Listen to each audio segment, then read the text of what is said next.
Hello everybody, Donna here from Embracing the Room, also sometimes known as Reconnecting Readings.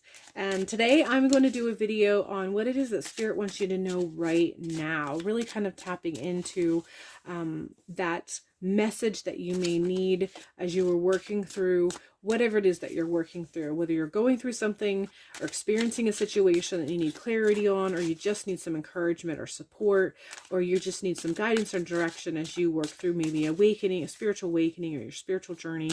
Whatever it is that comes through, that's the message that we are being open towards. Because this is such an open-ended, very generalized reach, some things may resonate and some things may not. So take what resonates and leave the rest. But as you begin to watch, just allow yourself to be open to the message that comes through so that you receive whatever bits of it that you're meant to receive. That is why you were guided here in the first place.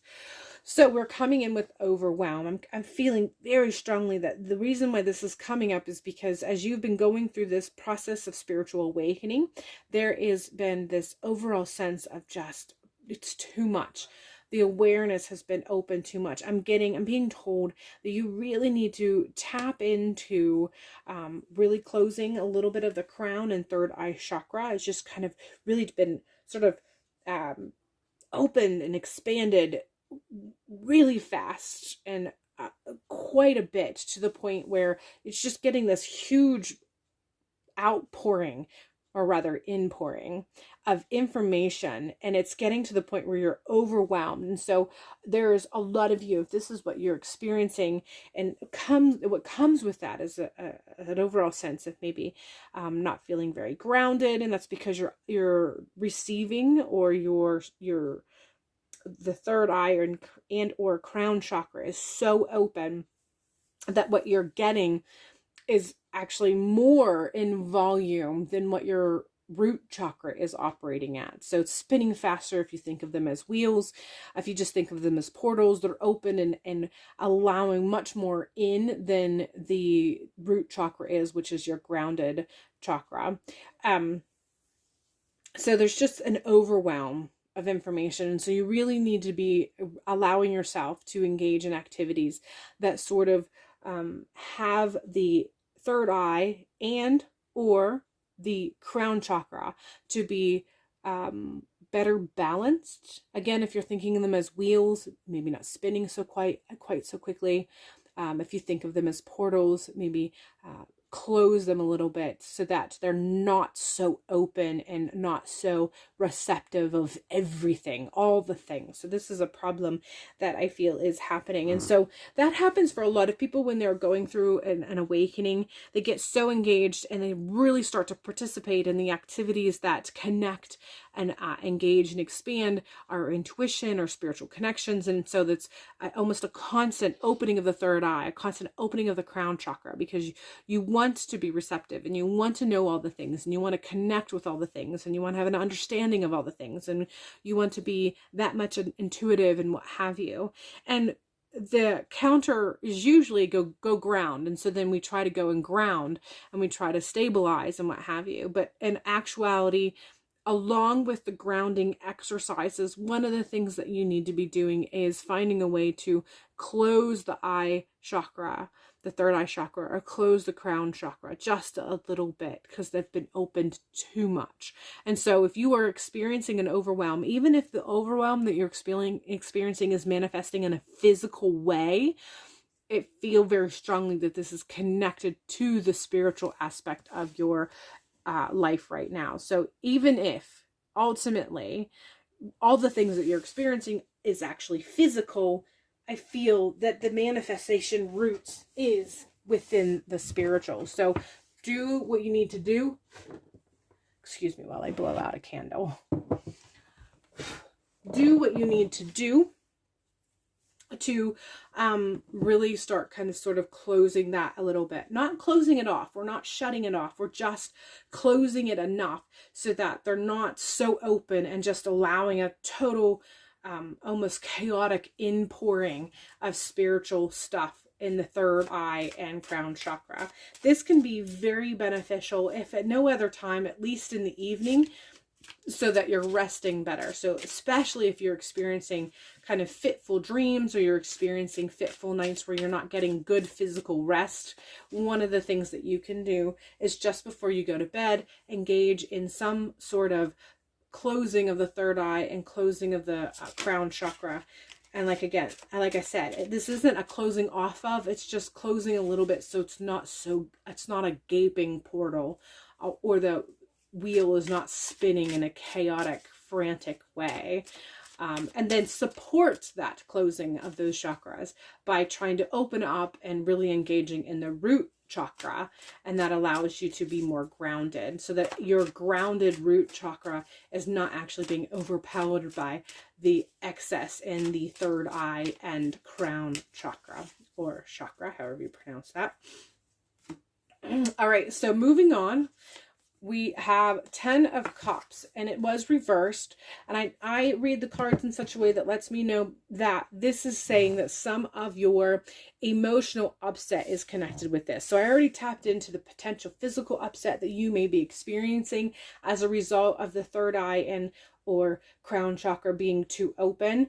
But another aspect of that, or another way of knowing or understanding how much it may be opened too much, is how you are handling things emotionally. So if you have become sensitive, a little more sensitive than what you're used to, or even if you were doing work to become more sensitive, maybe you were really tapping into the more sensitive, nurturing aspects of the feminine, a divine feminine within, and maybe that work has made you feel like you've gone almost too far, and you notice that you're really emotional, almost to the point of being not able to control it, or being irrational, or just sort of being sensitive on a level that's not comfortable to you, that you know is not a healthy level.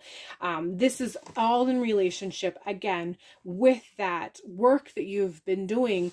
But while you're doing that work, you're not tending to making sure there is a healthy balance in being grounded, as well as making sure that you are not being too open to the spiritual aspects, the third eye and crown chakra activity. So you can turn this around. You can still be engaged in that emotional aspects, that sensitivity that you desire, but you can make sure that it is a more balanced version of sensitivity, a more balanced version of being emotionally, or having that divine feminine presenting itself in a way that makes you really tapping into that softer aspect of yourself without becoming too sensitive. So the goal is, the 10 of Cups goal is to be emotionally stable, where you can be sensitive without being too sensitive.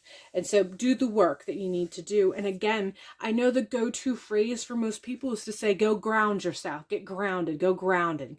And this is true, but you need to be supporting the grounding activity with making sure that you're doing the work to balance the third eye and or balance the crown chakra.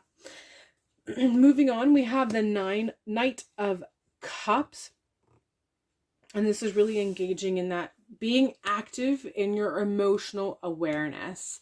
So the Knight comes through as a wands, element of the wands, and the cups is the emotional aspect. But this is letting me know that once you get a little bit more control and actively engaging in the emotional growth and balancing the emotional aspects of yourself, balancing that sensitivity so that you are sensitive enough for that spiritual awareness, but not so sensitive that it actually starts to overwhelm and break you down. When you start actively engaging in that healthy balance of the emotional response, along with that will come an increased awareness of spirituality, of spiritual awareness, of spiritual connections that's possible. So essentially, the more work that you put into really kind of making sure that there's a healthy balance between your root chakra, how you feel grounded, and the chakras that are relevant to spiritual growth and expansion, which is the third and crown chakra, the more action and activity and work that you do, and making sure there's a healthy balance between the two of those, the more you're going to experience an increase in your intuitive aspect. So you're not necessarily have to constantly be seeking spiritual expansion, or practicing those things that make it so that you can connect spiritually, or that you can expand on your intuition. Yes, these are valid goals. These are valid lessons. These are valid tools that you can be engaging in. So I'm not trying to dismiss them at all. So if you've been active in doing things that you have found as far as trying to encourage and improve your intuition, and trying to encourage and improve your spiritual connection, there's nothing wrong with that. But sometimes what needs to be done is by balancing and doing the work to make sure that you're balanced in a healthy way between the root chakra and the spiritual chakras. It's a byproduct. The intuition and the spiritual connection is just an automatic byproduct of that actual work. So you've done the work, you've learned the lessons, you put in the time and energy, you've done what it takes to kind of expand those aspects of your spiritual connection. But in the meantime, you feel like you've reached a point where you're almost at an overwhelm. By taking action and sort of creating a balance, you're going to just naturally engage in becoming more clarified in your connections as a result of that. So I hope that makes sense. I hope that kind of comes together for you and you understand what I'm trying to push through when I make this statement. We're continuing on with the Chariot, and this is coming in strong, letting you know that you has to do with control, that concept of control. And sometimes in the process of trying to manage things, we almost pull on the reins too hard in an effort to control them. So there's a balance, again, bringing in that concept of balance. I've already talked about it a couple times, but this is coming through again, that concept of balance, making sure that you have a grip on the reins enough that you are stable, but not so hard that you're actually stalling work or pulling back or reining in or blocking the work. So it will get you where you need to go if you go with the flow. But you don't want to be too active in trying to control it, because that is actually going to sort of stunt the growth a little bit, or have an impact on how well things move, or how well things may or may not progress as you move forward. So again, really tapping in and validating what I already said regarding balance, and making sure that the balance is a healthy balance between the physical and the spiritual. So putting in the work, but making sure the work that you're putting in is balanced. I mean, that kind of comes through also with this message. We are moving on with the Nine of Swords. This is in reverse. I'm going to leave it in reverse because I feel like this is important for you to understand that this isn't a permanent position. This is more or less letting you know that you've got to be aware of your feelings, be aware of how you are sort of, feeling is just the word that comes through. So we're really tapping into cup energy with this whole reading. And that happens. It does happen when we go through spiritual awakenings, that we do actually tap in to the more emotional aspect of ourselves. Our spiritual connections are connected with the emotional in a lot of ways. So it's not surprising to me, and I hope you understand why that is, regarding that connection of our spiritual awakening and awareness, and how that is tied in a lot of ways with the spiritual aspects, or with the emotional aspects of ourselves. So the Nine of Swords is coming in reverse, and this is to let you know that you need to be aware of those moments when you feel stuck, and really sort of understand what makes you feel stuck, why do you feel stuck, and then really sort of analyze, are you truly stuck or are you overwhelmed? And if you're overwhelmed, what do you need to do to sort of actively help yourself feel less overwhelmed, feel more grounded, and then by doing that, you'll have a better awareness and clarity as far as moving forward. So the Nine of Swords is in reverse, because it's really kind of hitting hard with that message of needing to question where you're at, question the way you feel, and then really get a sense of, are the feelings that you're feeling really your feelings, or are the feelings a result of overwhelm? And if the answer is that the feelings are a result of their overwhelm, then what is it that you need to do to change that, to fix that, to make that adjustment?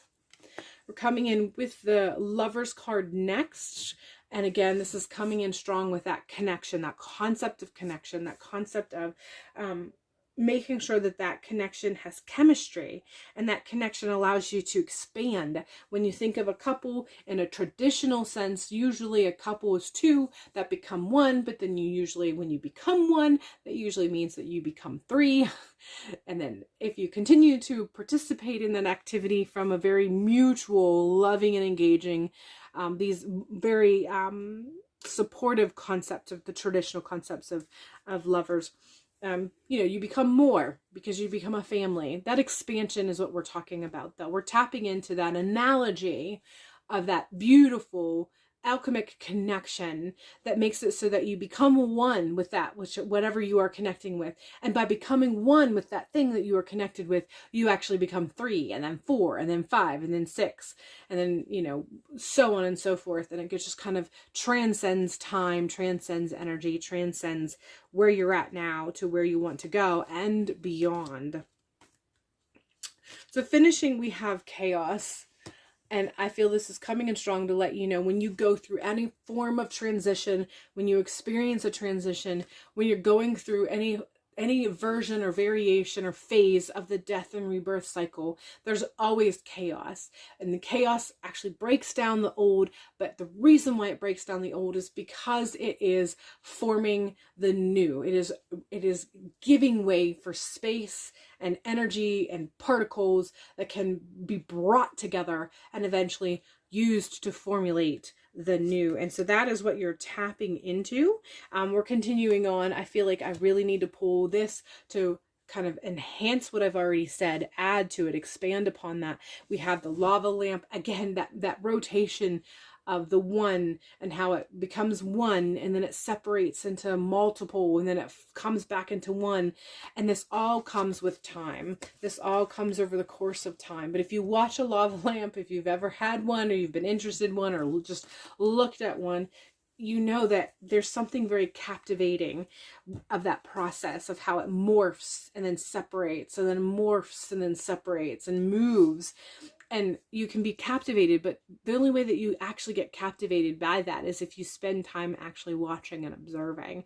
So it's the time factor that comes in, because if you just looked at it for 2 seconds, it's not captivating. It just looks like blobs.